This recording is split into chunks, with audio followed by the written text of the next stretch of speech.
Hari ke-11, jalan-jalan di Turki hanya dengan $300, 23 hari. Saat ini saya sedang berada di Terminal Topkapi, yang mana di belakang saya ini adalah salah satu dari dinding benteng Konstantinopel. Benteng ini adalah benteng bersejarah karena lebih dari 10 abad benteng ini tidak terkalahkan. Dan akhirnya benteng ini pun harus takluk di bawah Muhammad Al-Fatih, salah seorang dari anak Raja Murad II, Raja ke-6 Utsmani.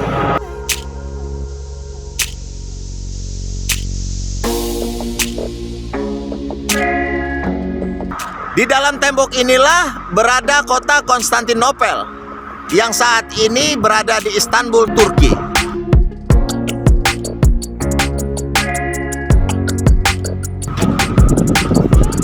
Kota ini sudah berabad-abad lamanya menjadi rebutan bangsa-bangsa di dunia karena letaknya yang sangat strategis antara Laut Hitam dan Laut Mediterania, yang mana di situ adalah pertemuan para pedagang dari Eropa dan Asia, serta termasuk dalam jalur sutra Tiongkok.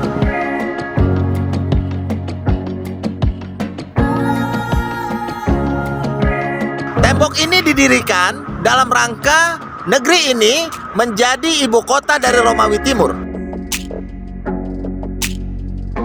Dan tembok ini berhasil selama 10 abad lamanya menghalangi serangan-serangan dari bangsa Asia, dari Arab, dari Persia, dan dari Turki.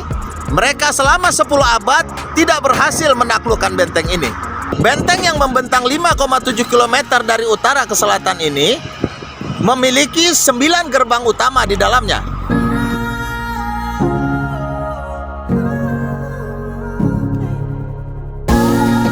Kemegahan dan kejayaan Konstantinopel membuat banyak bangsa ingin mengambil kekuasaan di kota ini. Untuk menghindari ancaman itu, maka dinding Konstantinopel ini dibuat 3 lapis pertahanan. Kalau kita lihat, memang benteng ini wajar kalau bisa bertahan selama 10 abad lamanya. Kita lihat tembok pertama di belakang saya ini tebalnya lebih dari 1 meter.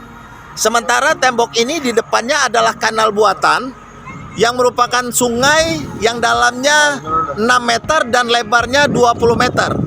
Sehingga pasukan penyerbu tidak bisa dengan mudah untuk memanjat dinding benteng karena mereka harus berenang dulu. Nah, saat mereka berenang itulah mereka akan dihujani dengan anak panah.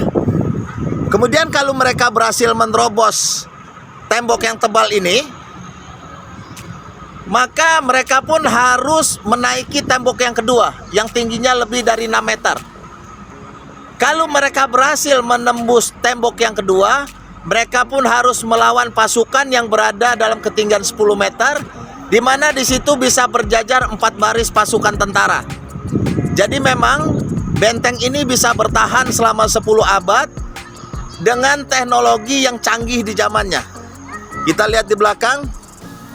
Kita melihatnya saja, saya tadi di dalam, saat saya berdiri di dalam, saya merasa aman dengan tebalnya dinding tembok ini. Seandainya tembok ini tidak dikasih tentara pun akan sulit untuk diterobos. Kondisi benteng yang tebal inilah membuat pasukan musuh sangat sulit untuk menembus, walaupun dengan meriam sekalipun. Tetapi seorang Muhammad Al-Fatih yang memang sudah sejak kecil bercita-cita akan menaklukkan Konstantinopel, saat umur 19 tahun dia diangkat menjadi raja, kemudian langsung mempersiapkan 250.000 tentara untuk menaklukkan benteng ini.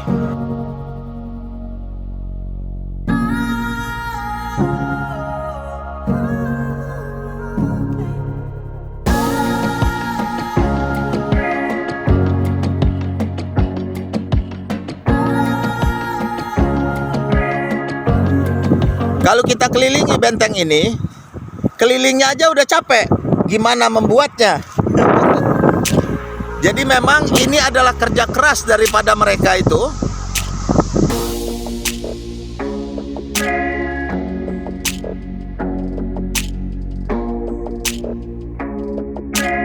Sangat jauh sekali ya. Kalau kita keliling mungkin nggak kuat juga, sore juga belum tentu nyampe nih. 5,7 km. Kemudian 5,7 km persegi, berarti 22 km ya. Kejayaan Konstantinopel ini memang membuat banyak bangsa ingin menaklukkan kota ini dan menguasainya.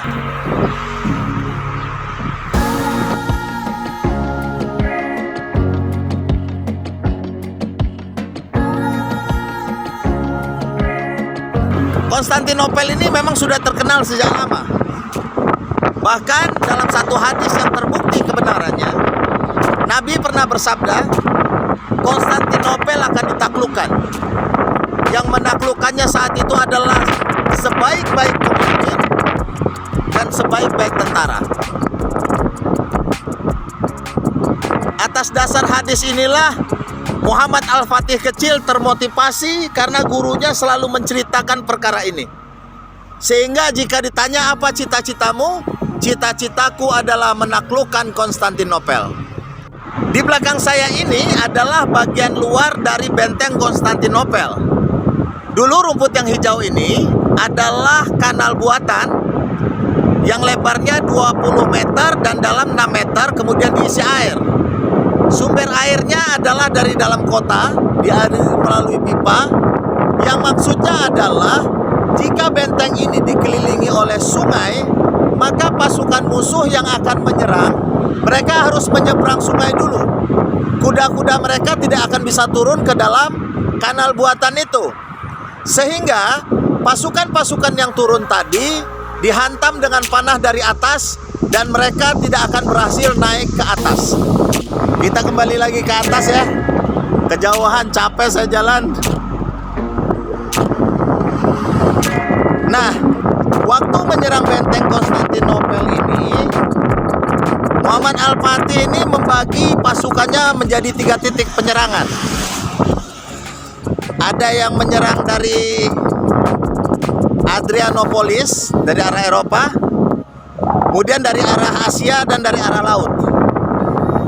Tentara-tentara yang 400 kapal tadi ternyata di laut juga tidak berhasil menembus benteng pertahanan dari Konstantinopel ini. Karena laut itu ternyata dibentang rantai besi, bayangkan. Kalau lautnya lebar jembatan Galata Bridge itu sekitar 1 km, itu dia bentang 1 km rantai besi dari pantai ke pantai, sehingga kapal nggak bisa masuk, nyangkut. Sementara itu armada perang dari Konstantinopel ini sudah bisa membuat kapal perang yang besar. Sementara kapal-kapal dari Al-Fatih ini tadi hanya berkapasitas 36 tempat duduk dayung, 2 tingkat. Jadi kapal itu hanya didayung oleh 36 orang kali 2. Sedangkan kapal-kapal Konstantinopel ini tadi, dalam cerita itu dikatakan kapal perang mereka itu seperti seekor semut mengerubungin mangsanya.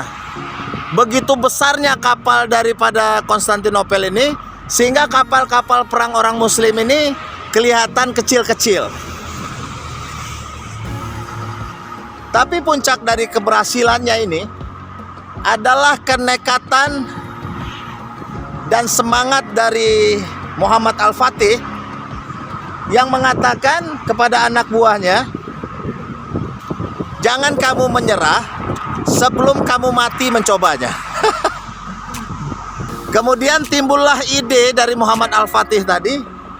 Maka Al-Fatih pun akhirnya memutuskan bahwa semua kapal-kapal yang masih ada harus diangkat ke darat, dinaikkan ke atas bukit Galata dan diluncurkan lagi ke bawah.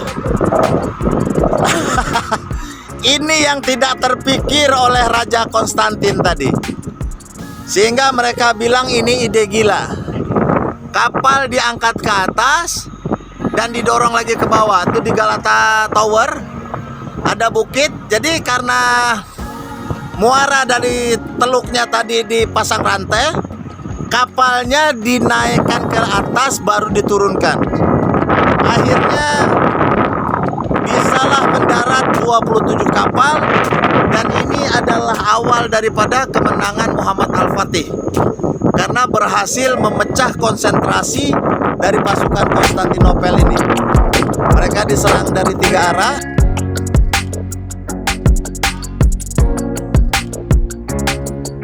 Sehari sebelum dilakukannya penyerangan, pada tanggal 27 Mei 1453, Muhammad Al-Fatih mengistirahatkan seluruh pasukannya. Kemudian seluruh pasukan diperintahkan untuk berpuasa karena pada waktu itu hari Senin, serta setiap pasukan didatangkan ulama-ulama untuk memberikan semangat, tausiah dan targhib kepada mereka untuk meyakini bahwa ini adalah fisabilillah. Sehingga malam harinya mereka tahajud, dan esok harinya pun mereka melakukan penyerangan, dan akhirnya benteng Konstantinopel yang sudah 10 abad bertahan ini harus takluk di bawah kaki umat Islam, di bawah pimpinan Muhammad Al-Fatih.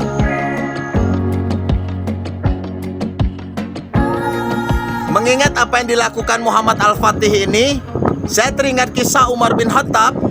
Saat itu Umar akan mengantarkan satu pasukan, kemudian dia melihat satu orang anak muda, dan Umar pun memerintahkan anak muda itu untuk pulang ke rumah dan tidak ikut dalam pasukannya.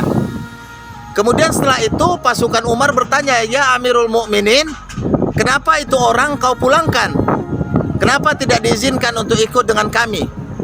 Maka Umar katakan, "Tahukah kalian bahwa dia itu adalah anak durhaka, dan aku khawatir karena kedurhakaannya Allah Subhanahu wa taala tidak akan menolong kalian."